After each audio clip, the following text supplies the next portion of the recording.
21절은 중형에 처해질 범죄입니다.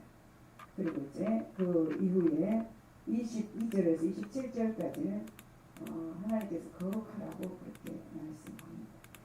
먼저는 보면 1절에서 21절에 중형에 처해질 범죄는 하나님 앞에서 가증한 죄라 이렇게 말씀하고 있습니다. 여러분 본문은 이제 타락한 인간이 그렇게 저지른 죄 중에서도 정말 극악하여서 하나님 앞에 가증히 여김을 받고 죽임을 당할 때에 당하는 그런 죄에 대해서 가르치고 있습니다. 하나님의 법은 인생의 문제에 대한 일시적이고 이해타산에 의해서 규정된 것이 아닙니다. 오히려 이스라엘 백성들의 끊임없는 그런 순결을 유지시키기 위해서 그렇게 필요했던 것이 율법입니다. 그러므로 하나님과의 언약을 유지하기 위해서는 하나님께서 주신 율법을 정말 신실하게 지켜야 하는 조건이 들어 있습니다. 따라서 이제 하나님의 그 법은 우리가 일시적으로 지킬 임시법이 아니라 영원한 그런 규례를 삼아가지고 철저하게 지켜야 할 영원한 규례입니다. 특히 여러분 율법을 지키느냐 지키지 않느냐는 그 여부는 인생의 삶과 죽음을 가리키는 것입니다. 그러기에 우리는 더욱 이제 경각심을 가지고 율법을 지켜야만 하는 것입니다. 그래서 여러분 우리는 19장에서 이스라엘의 사회법에 대해서 우리가 배웠습니다. 이 이스라엘의 사회법은 하나님과의 화해가 사회에 실현된 것이었습니다. 곧 세속법은 하나님의 공의가 반영된 것이고 그래서 이웃 간의 그런 수평적인 그 관계를 화목하게 하는 것을 목적으로 하였습니다. 그런데 완악한 인간들은 하나님께서 국률로 주신 이 법을 악용하고 그리고 어기기를 쉽게 하였습니다. 그리고 분명히 하나님은 분명히 그들에게 순종을 원했습니다. 그러나 백성들은 벽길로 가기 일쑤였습니다. 그 중에서도 지금 본문에 언급된 이 죄악들은 하나님 앞에서 가증히 여겨져 용서받을 수 없는 그런 죄악들입니다. 그렇습니다. 여러분 하나님께서는 끝없는 사랑과 그리고 끝없는 그 인내로 인류 구원의 그 역사를 진행시키셨습니다. 하지만 여러분 엄정한 이 순결의 법에 이렇게 어긋나는 일에 관해서는 엄격하게 그렇게 징계하셨죠. 여러분 특별히 지금 엄격하게 징계하는 것은 이 하나님의 존재를 부정하는 것, 또 하나님께서 주신 그 권위를 망령되이 취급하는 그 행위입니다. 그리고 여러분 몸과 정신을 병들게 하는 이 음란죄 등에 관해서는 이 공동체에서 영원히 격리시키는 그런 죽음의 그런 형벌을 주셨습니다. 즉 가증히 여김받는 죄는 하나님과 그 인간 사이의 수직적인 관계를 철저하게 파괴하는 죄악이었습니다. 그렇다면 여러분 하나님 앞에서 가증하게 여겨져 사형당할 그런 범죄란 무엇입니까?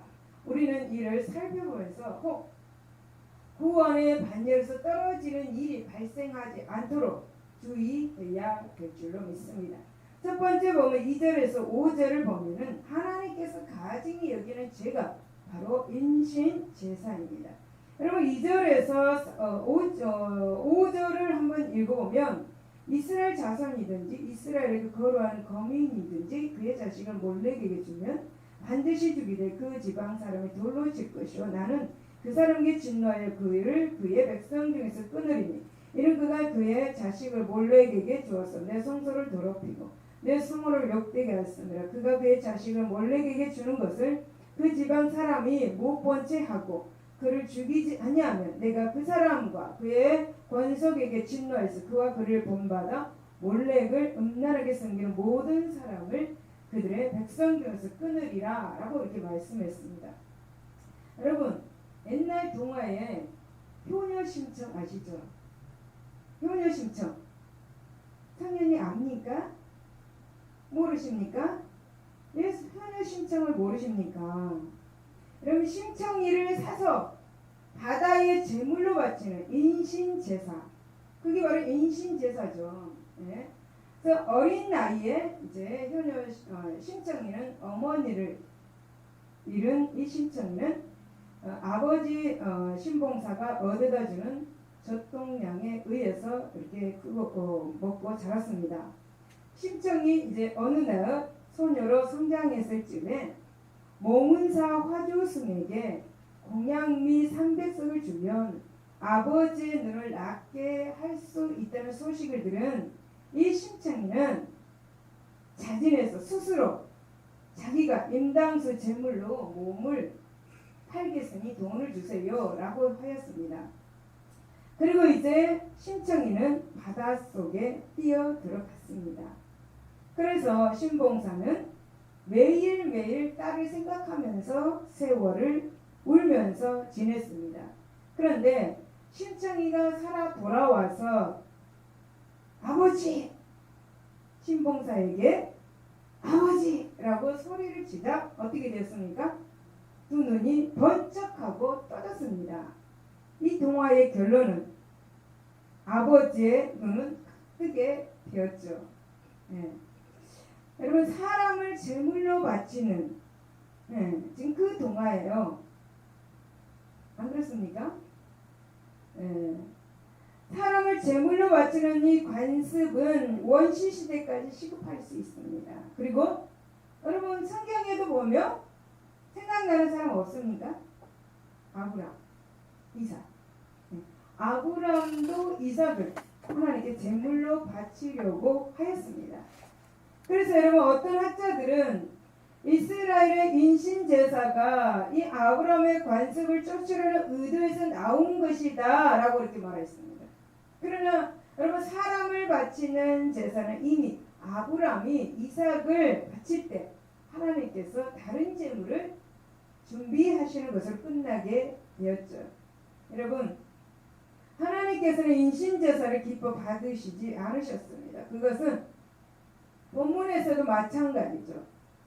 그런데 아브라함이 이삭을 바친 것과 별개로 이스라엘 백성들의 주변 나라들, 그러니까 다른 나라들에서는 자발적으로 우상에게 이렇게 자기 자녀를 바치는 인신제사가 성행하였습니다.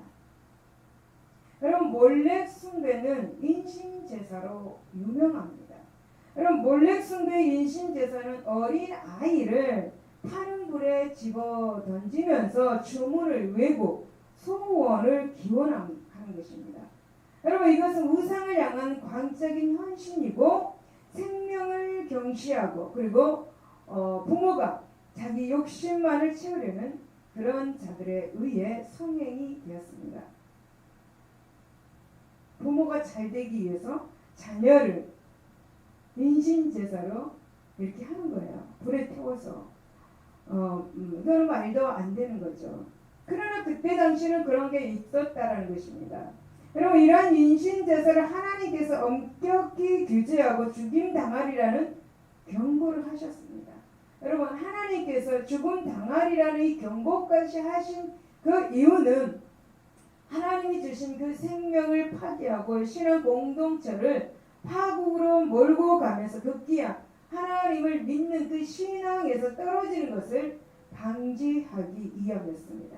그래서 인신제사를 하는 사람 죽임을 당했습니다. 두 번째 보면 6절을 보면은 하나님께서 가증히 여기는 죄는 바로 무당을 따르는 자입니다. 접신한 자와 박수무당을 음란하게 따르는 자에게는 내가 진노하여 그를 내 백성 중에서 끊으리니 라고 이렇게 말씀합니다. 여러분 사람들은 새해가 되면 뭐하러 갑니까? 우리들 말고 사람들, 세상 사람들. 세상 사람들은 새해가 되면 뭐 토종비결을 본다든가 뭐 사주나 점 이런 걸 봐가지고 신년 운세를 봅니다. 미신이든지 미신이 아니든지 간에 점 보는 것을 그렇게 좋아하고 수시로 점집을 그렇게 찾아다니는 사람도 적지 않습니다. 이런 것을 볼 때에 그만큼 사는 게 세상 사람들, 팍팍하고 고달픈 사람들이 늘고 있기 때문이 아닐까라고 이렇게 생각합니다. 여러분 어떻게 살아야 할까? 세상 사람들 말하는 것입니다. 왜 나는 이렇게 팍팍할까? 왜 나는 되는 일이 없을까? 내 인생은 도대체 언제쯤 해가 뜨려나? 이런 그런 불안 그리고 그런 어수선한 마음에 이 세상 사람들은 무당집을 찾아가서 위로를 그렇게 얻는다고 합니다. 그래서 여러분 점을 본다는 것은 세상 사람들의 그 일상생활의 한 부분으로 자리 잡았다고 볼 수도 있죠. 그래서 대한민국 사람들의 85%가 점을 한 번쯤은 다 본 경험이 있다고 합니다. 혹시 이 중에서 옛날에 예수 믿지 않았을 때 점 본 일 있습니까? 없죠. 저도 점 본 일이 없습니다. 점쟁이 집에 가보지도 못했습니다. 옛날에 제가 옛날에 나한테 어떤 분이 언니뻘 되는 직장을 다닐 때 언니뻘 되는 그 사람이 점쟁이 집에 한번 가보자 그러더라고요, 저한테. 그래서 저는 안 가겠다고 그랬죠. 그래서 저는 여태까지 지금까지 그 예술 교회 나오지 않았을 때도 점집에 가본 일이 없습니다. 그래서 한번 가보고 싶은 생각도 있었지만 안 갔습니다. 그리고 여러분 일본과 중국의 관광객들이 이렇게 한국의 무당을 찾으러 온다고 합니다. 그래서 운명 그 상담을 한다고 합니다. 정확한 통계는 아니지만 현재 활약하고 있는 무속인 숫자가 30만 명쯤 된다고 합니다. 30만 명. 주의 종들이 몇 명 됩니까? 여러분 지난달에 제가 이제 아줌마들이 모여서 하는 말들을 들었습니다. 옆에 앉아 있는데 자기네들끼리 앉아서 이야기를 하더라고요. 오후에는 목동에 친구 집에 가야 한다고 그렇게 말하니까 어떤 그 옆에 아줌마가 왜 가냐고 이렇게 묻는 것이에요. 그래서 그 목동에 가야 되는 그 사람이 친구들 몇 명을 모아 놓으면 무당이 온다고 했다고 가야 된다는 것입니다. 그래서 제가 그 말을 듣고 너무나 깜짝 놀랐습니다. 이런 것도 있나? 네. 보통 보면 점을 뺀다든가 눈썹 문신 한다든가 그랬을 때 그 사람을 이렇게 오라고 했을 때 몇 명 모아놓고 하잖아요. 근데 그런 것만 알았지 어떻게 점을 보려고 사람들은 모아놓고 그 집에 그렇게 가서 점을 치고 이런 일도 있나. 그래서 제가 깜짝 놀랐습니다. 여러분 무당들도 있잖아요. 교회에 와가지고 회심하는 무당들도 있어요. 예수 믿고 구원받은 그런 사람들도 많이 있습니다. 그래서 성경은 신접한 자와 박수를 음란하게 따르는 사람은 6절에 마귀와 그리고 사신을 섬기는 자들이다 라고 그렇게 가르치고 있습니다. 그리고 이들이 이렇게 음란하다고 한 것은 악령과 영교를 통해서 점을 친다거나 예언을 하는 것 때문에 붙여진 그런 이름입니다. 여러분 성경은 무당들을 음란하다고 규정짓고 있습니다. 그래서 호세아 3장 1절에서 5절에 보면은 이제 그런데 이 무당들이 음란하다고 규정짓는 데에는 실제적으로 무당들이 성적으로 음란한 행위를 서슴지 않았기 때문입니다. 결국은 이제 무당들은 음란죄와 우상 숭배라는 이중의 죄를 지은 것입니다. 그래서 여러분 하나님은 이런 자들에게 죽음의 벌을 내리셨습니다. 정신적으로 육체적으로 신앙 공동체를 파탄에 빠뜨리는 자는 영원한 죽음으로 그렇게 하나님의 격리를 시켜야만 했다라는 것입니다. 할렐루야.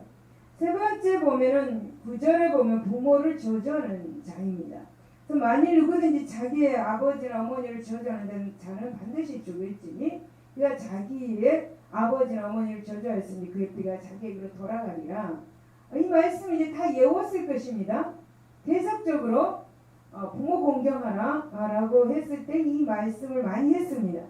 여러분 부모를 저주하는 자는 부모에게 악담하는 자 그리고 부모를 무시하는 자 모두를 포함하고 있습니다.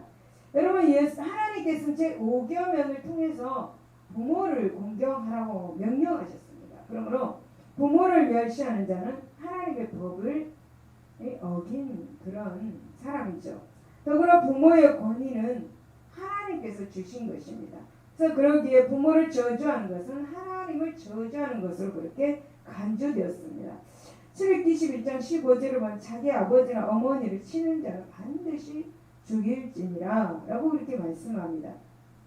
즉 부모, 육신의 부모를 공경하지 않는 자가 어떻게 하나님 아버지를 공경할 수 있겠는가 라는 것입니다. 그래서 하나님께서는 부모를 공경하지 않고 하나님께서는 부모를 공경하지 않고 부모를 무시하는 자를 심판을 하십니다. 그래서 부모를 공경하지 않고 부모를 무시하고 멸시하는 자는 하나님의 징계를 받아서 죽임당한 자의 책임은 자기 자신에게로 돌아간다 라고 그렇게 성경에 말씀하고 있습니다. 그러므로 우리는 부모를 공경해야 합니다. 그러므로 여러분 에베소서 6장 2절을 보면 아버지 어머니를 공경하라. 이것은 바로 하나님의 약속 있는 책 계명이다 라고 말씀하면서 이 계명을 지키는 자는 네가 잘되고 이 땅에서 장수할 것이다 라고 그렇게 복의 말씀을 주셨습니다. 그러므로 저와 여러분 부모를 공경할 수 있기를 바랍니다. 그리고 네 번째는 10절에서 21절입니다. 음행하는 자입니다. 여러분 음행은 간음, 고룩지친, 그리고 를 범하는 악행, 그리고 남세, 불결한 성행위, 그리고 수간 등 한결같이 인간의 육체를 더럽게 하고 정신을 파탄시키는 그런 범죄 행위입니다. 여러분 이것은 하나님의 창조 질서에도 어긋난 것이었습니다. 또 하나님께서 선물로 주신 아름다운 성을 그렇게 욕되게 하는 것이었습니다. 그리고 하나님께서는 백성들의 성결을 강조하셨는데 그것은 바로 사람을 가장 불결하게 만드는 범죄가 음행이었습니다. 더구나 이 음행은 이방의 음란 제의와 관련이 되어서 하나님의 형상을 짐승으로 격화시키는 그런 죄악이었습니다. 때문에 음행은 하나님 앞에서 2중 3중으로 벌을 받고 죽임 당할 수밖에 없었다라고 그렇게 성경에서 말씀을 하고 있습니다. 사랑하는 여러분, 이상에서 살펴본 이 가증한 죄는 결정적으로 하나님을 능멸하는 죄들입니다. 하나님의 존재 자체를 부정하고 그 권위를 부정하면서 하나님이 주신 이 율법을 무시하고 멸시하는 그런 죄입니다. 이전에 우리는 하나님의 긍휼 밖에서 죽을 수밖에 없는 그런 존재였습니다. 그때 우리는 잘 알지 못하는 가운데서 악행을 저지르기도 하였습니다. 부패한 죄책의 유전으로 말미암아서 우리는 세상에서 악을 이렇게 싸우면서 살아왔습니다. 그러나 이제 우리는 구원받은 사람입니다. 이제 우리는 구원받은 우리는 하나님의 형상대로 지음받은 귀한 존재가 되었습니다. 그러므로 우리는 하나님의 형상을 쫓아서 사는 그런 삶을 살아야 하는 것입니다. 단순히 가증한 죄악을 피해가는 소극적인 자세로 이렇게 만족할 것이 아니라 적극적으로 하나님의 뜻을 쫓아서 살아야 하는 것이죠. 그것은 곧 지난날 가증한 모든 죄악을 벗어버리고 새 사람의 의를 입는 일인 것입니다. 그러므로 우리의 목표는 바로 하나님의 의요 구원이지 세상의 부귀와 영화가 아닌 것입니다. 우리는 자기를 부인하고 새 목표를 향해서 하나님의 말씀을 쫓아서 의로운 성도가 다 되시기를 바랍니다. 여러분 에베소서 5장 8절에서 9절을 보면 너희가 전에는 어둠이더니 이제는 주 안에서 빛이라 빛의 자녀들처럼 행하라. 빛의 열매는 무엇인가? 모든 착함과 의로움과 진실함이 있다. 그렇게 말씀하고 있습니다. 여러분 이렇게 가증한 죄를 멸시하면서 거룩하라고 우리에게 지금 말씀하고 계시는 것입니다. 여러분 빛의 열매, 우리는 빛의 열매를 맺어야 합니다. 그것이 뭐냐? 착함, 의로움, 그 다음에 진실함입니다. 여러분 그것이 거룩이라는 그런 말씀이라는 거죠. 그래서 우리가 빛의 열매를 맺고 우리는 살아가야 될 줄로 믿습니다. 할렐루야. 그리고 22절에서 27절 보면 이스라엘의 거룩한 의무에 대해서 말합니다. 가증한 죄를 먼저 말을 하고 너희가 회개하라. 그리고 하나님의 거룩을 너희가 지켜라 라고 그렇게 말씀하고 있는 것입니다. 여러분, 거룩하다라는 것은 카도시라는 말입니다. 이 말이 뭐냐면 분리 그리고 구별의 의미를 갖는 말에서 파생된 말로서 하나님과 관련된 용어입니다. 이 하나님의 거룩하심을 가장 명료하게 밝혀주는 말씀이 있는데 그 말씀이 무엇이냐면 호세아 11장 9절입니다. 이는 내가 하나님이요 사람이 아님이라 내 가운데 있는 거룩한 자다 라고 그렇게 말씀하고 있습니다. 여러분, 이 말씀은 하나님이 어떤 피조물과도 비교할 수 없는 초월성과 그리고 존엄성을 가졌다는 것을 강조하는 그런 말씀입니다. 다시 말씀을 드리면 이 말씀은 하나님의 백성들의 일을 간섭하시고 사랑과 은혜를 베푸시는 그 하나님의 사역을 강조하고 있는 것입니다. 그러므로 여러분, 거룩은 단순히 하나님을 표현하는 용어가 아닙니다. 하나님의 거룩하심과 그리고 또 하나님과 관련된 모든 백성에게 사랑과 은혜를 베푸시는 것을 모두 함축한 말입니다. 그렇습니다, 여러분. 하나님께서는 자신을 거룩하신 그런 것으로 백성들에게 선포하고 하나님만을 이렇게 섬기라고만 강요하시지 않습니다. 오히려 여러분, 하나님께서는 당신의 거룩함을 본받아서 생활 가운데서 거룩하라고 명령을 하셨습니다. 여러분, 참으로 하나님은 독불 장군처럼 당신의 거룩성만을 드러내지 않으십니다. 여러분, 하나님은 그 거룩성으로 백성들에게 은혜를 베푸시고 무한하신 사랑을 여러분 주셨습니다. 그렇기 때문에 하나님의 사랑과 은혜 가운데 있는 자들은 하나님의 거룩성을 쫓아서 살아야 될 줄로 믿습니다. 여러분, 만약에 하나님께서 거룩하신 분으로 당신을 선포하시고 우리 생활에 아무런 간섭도 하시지 않았다면 우리는 하나님을 멀리 있는 고고한 대상으로 여기고 말 것입니다. 그러나 여러분, 하나님께서는 직접 인간 세계의 그런 모든 일들에 간섭하시고 우리의 일거수일투족을 관찰하시고 우리의 신음까지 들으시며 우리를 보호하시고 우리를 인도하셨습니다. 믿습니까? 여러분, 뿐만 아니라 거룩한 하나님의 아들 예수 그리스도를 낳고 천한 이 세상에 보내주시고 우리를 구원의 반열에 들게 하셨습니다. 여러분, 하나님께서는 예수 그리스도의 구속 사역을 통해서 죄인된 우리를 거룩하게 구별하여 주셨습니다. 즉 예수 그리스도를 통해서 하나님의 거룩성을 믿는 우리에게 전달된 것입니다. 그러므로 우리는 구원받은 백성으로서 더 이상 여러분 세상에 휩쓸려서 살지 말고 영으로 몸의 행실 곧 옛사람의 행실을 죽이는 삶을 살아야 하는 것이죠. 하고 싶은 대로 다 하면 안 된다는 것입니다. 여러분, 하나님께서는 오늘도 내일도 영원토록 우리에게 하나님의 거룩성을 본받아 거룩하라고 요구하고 계십니다. 레위기 11장 44절에 내가 거룩하니 너희도 거룩하라 라고 그렇게 계속해서 우리에게 말씀하고 있습니다. 말도 거룩해야 한다는 것이죠.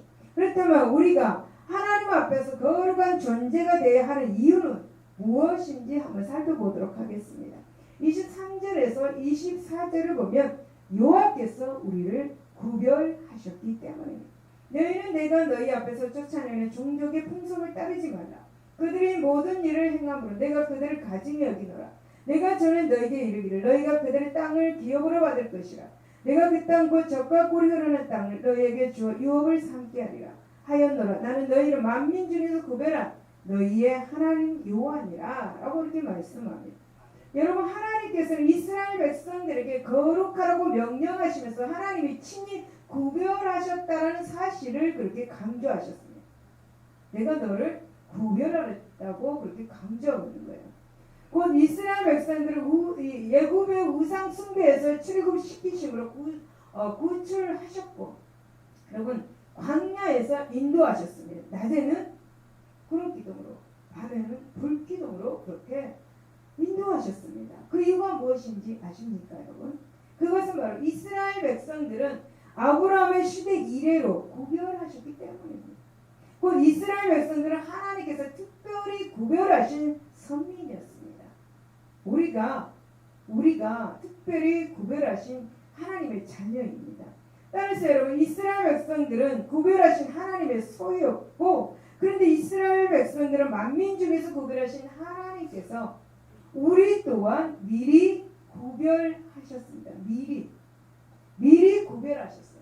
로마서 8장 29절에서 30절은 하나님의 미리 아신 자들을 또한 그 아들의 형상을 본받게 하기 위하여 미리 정하셨으니, 또 미리 정하신 그들을 또한 부르신 그들을 또한 의롭다 하시고 의롭다 하신 그들을 또한 영화롭게 하셨느니라 라고 말씀. 그러니까 우리가 구원받기 전에 미리 하나님이 정하셨어요. 구별하셨어요. 그래서 우리가 구원받은 거예요. 할렐루야. 여러분, 그런즉 미리 아신 자들, 즉 우리 성도들 또한 하나님의 소유가 되었습니다. 때문에 우리는 하나님의 거룩하심을 반영하는 이 거룩한 삶을 살아야 하는 것입니다. 마치 하나님께 성별돼서 하나님의 소유가 된 이스라엘 백성들이 거룩한 삶을 살아야 했던 것처럼, 그렇게 우리 또한 거룩한 삶을 살아야 하는 것입니다. 여러분, 하나님은 이스라엘 백성들의 의식적인 면에서 거룩함이 강조되었습니다. 즉 이스라엘 백성들은 하나님을 직접 모신 성막, 봉사나 회중의 거룩한 생활을 통해서 하나님께 거룩함을 드러내야 했습니다. 이스라엘 백성들은 의식적인 그런 면에서 순결과 의로움을 표출했던 것이에요. 그리고 의식은 그들의 생활 전부이기도 했습니다. 따라서 여러분, 이스라엘 백성들의 거룩은 하나님과의 관계, 회복을 위한 모든 노력이 하나님의 거룩함을 드러내는 그런 삶 자체였습니다. 오늘날 우리들에게 이 같은 의식적인 면은 예수님과의 교제 속에서 드러날 수가 있습니다. 그러므로 우리는 그리스도와의 내밀한 그런 긴밀한 교제를 통해서, 그리스도 향기를 품고 삶을 통해서 여러분 그것을 증거해야 하는 것입니다. 여러분, 이것은 성도에게 주어진 마땅한 의무이고 예수 그리스도의 보혈로 말미암아 구속함을 받은 자의 당연한 그런 자세인 것을 여러분 기억하시길 예수 이름으로 축원합니다. 그리고 두 번째 16절에서 27절을 보면 여호와께서 거룩하시기 때문입니다. 너희는 나에게 거룩할지어다. 이는 나 여호와가 거룩하고 내가 또 너희를 나의 소유로 삼으려고 너희를 만민 중에서 구별하였습니다. 남자나 여자가 접신하거나 박수무당이 되거든 반드시 죽일지니 곧 돌로 그를 치라. 그들의 피가 자기에게로 돌아가리라 라고 말씀합니다. 여러분, 이스라엘 백성들이 하나님 앞에서 거룩해야 하는 또 다른 이유가 있습니다. 그것은 바로 하나님께서, 여호와께서 본성적으로 거룩하기 때문입니다. 여러분, 이 말 속에는 하나님은 거룩하기 때문에 어떤 피조물과도 분리되어 있다는 것이 암시되어 있습니다. 그렇습니다. 여러분, 하나님은 흉내낼 수 없는 거룩성을 가지고 계시며 또 이 같은 본성을 절대적인 것이다. 하지만 하나님께서는 교제하는 백성들에게 이 거룩함을 반영해 주시기를 좋아하시고, 또 하나님의 교제는, 하나님과의 그 교제는 하나님의 영광과 거룩함을 반영하는 결과를 낳게 된다는 것입니다. 그러므로 여러분, 거룩하신 하나님의 소유가 된 하나님의 백성들은 성결해야 하는 것이다. 거룩해야 하는 것입니다. 이스라엘 백성들은 이를 손과 발을 씻는 의식을 통해서 해결하였습니다. 하지만 여러분, 오늘날 예수 그리스도의 구속 사역으로 인해서 우리가 이 성도가 된 우리들은 예수 그리스도의 보혈의 피로 속죄함을 받고 성결한 상태가 되어야 합니다. 날마다 예수 그리스도를 그 피를 힘입어서 회개를 하는 삶을 살아야 된다는 것입니다. 그런즉 여러분, 우리는 하나님과의 그 긴밀한 교제를 통해서 거룩함을 받아야 합니다. 성령 충만해야 한다는 거죠. 이것이 곧 성도의 성화의 길입니다. 곧 우리 성도들은 성령의 그 뜻을 따라서 육체의 소욕을 버리는 가운데 성화의 길을 걸음으로 하나님의 거룩함을 유지하게 된다라는 것입니다. 그러므로 날마다 회개하여서 거룩한 삶을 사시기를 예수 이름으로 축원을 드립니다. 사랑하는 여러분, 오늘 자신의 모습을 한번 뒤돌아보십시오. 과연 자신은 거룩한가? 하나님의 영광과 거룩하심을 몸에 담고 있는가? 내 언행 속에서 행동 속에서 하나님의 거룩함이 있는가? 과연 자신은 하나님의 거룩하심을 드러내는 삶을 살고 있는가? 여러분 생각해 보시기를 바랍니다. 여러분 이런 많은 질문 가운데서 그 어느 것도 해당되지 않는다면 실망하지 마시기를 바랍니다. 왜냐하면 성화는 하루아침에 되는 일이 아니기 때문이죠. 그러므로 우리는 이 세상 끝날까지 순결한 삶을 살아서 하나님의 영화에 하나님의 거룩함에 이르는 거룩한 성도가 다 되시기를 예수 이름으로 축원을 드립니다. 예수 그리스도의 안에서 거룩한 자만이 천국에 들어갈 수가 있는 것입니다. 할렐루야. 기도하겠습니다. 하나님 아버지 감사합니다. 하나님은 많은 가증한 죄에서 말씀하시면서 우리에게 하나님께서는 거룩하라고 말씀하셨습니다. 우리가 이 땅에 살아가면서 하나님이 말씀하시는 가증한 죄를 짓지 말고 날마다 우리가 삶 속에서 성령을 의지하여서 예수 그리스도 피로 회개하며 살아갈 수 있게 하여 주시고 거룩한 삶을 살게 하여 주옵소서.